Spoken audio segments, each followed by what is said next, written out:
My name is Cristel and I'm a manager of talent acquisition for Minor Hotels Corporate. And I work in the People and Culture department. Hello, my name is Thiha, and I'm conducting an interview for a team building assignment. My first question is, how is the team usually structured?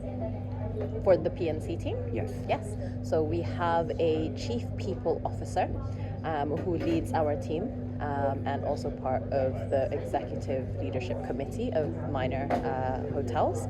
And reporting into him, you have three people, actually four people. So we've got a VP of People and Culture for Asia and Middle East. And then we also have the VP of Learning and Development and Talent Management. We've got a corporate People and Culture Director. And then lastly, my line manager, who is the Director of Talent Acquisition.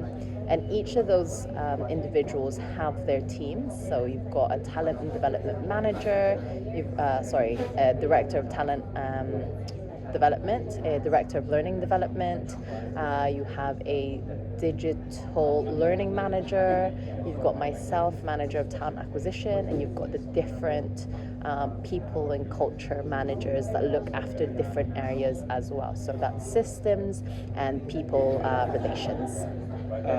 How is the leadership style?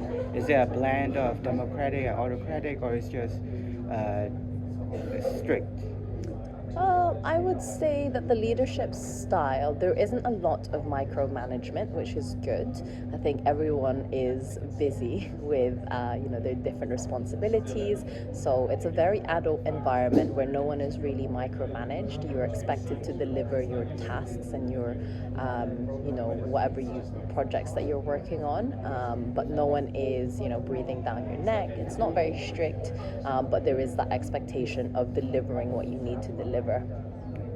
So managers expect you to do your job? Exactly, yes.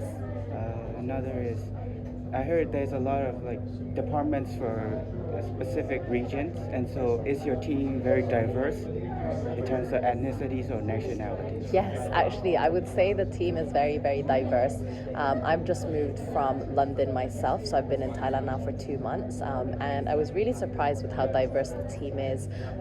Our CPO, he's from the UK as well, but grew up in the Middle East. Our VP of L&D, she is Australian. Our Director of Talent Acquisition, he is Danish.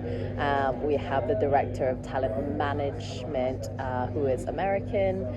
We've got the Director of Learning and Development from Hong Kong, and then we've got several Thai colleagues as well. So yeah, I'd say the team is very diverse.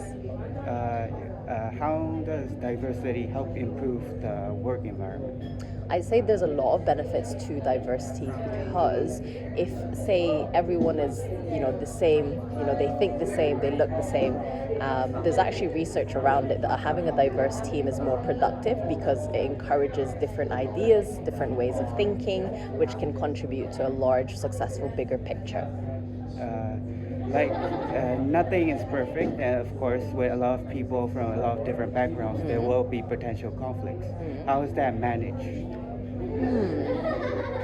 I think manage may be a strong word, but I think as long as each individual in the team knows their role and responsibility, I think it's important to know that you're in a professional environment and not to take things personally.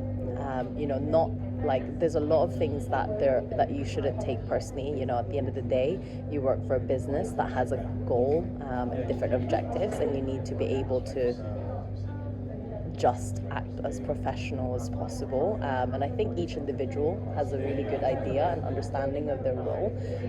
I've not experienced conflict in the team, which is quite good, but in previous businesses I have. But I think it's about having conversations, right, and discourse rather than debate, and finding alignment, which is important. Do the teams usually communicate online or offline? A mix of both.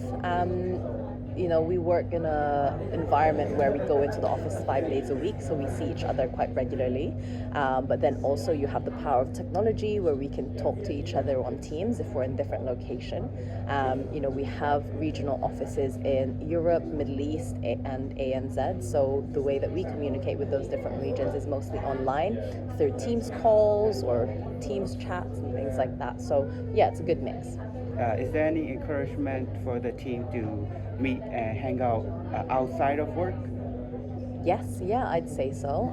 To give you an example, yesterday we had our team strategy day in AIM actually, which was really nice. And then it was a whole day of kind of learning about each other, looking at what we did in 2025, but also what we're looking to achieve next year. And then after that day, we went up to the rooftop bar, and it was a bit more of an informal environment and get to know people in your team as well. So yeah, I think it's important to also see your colleagues outside of a work environment because it's more relaxed and more informal. So yeah, it's definitely encouraged.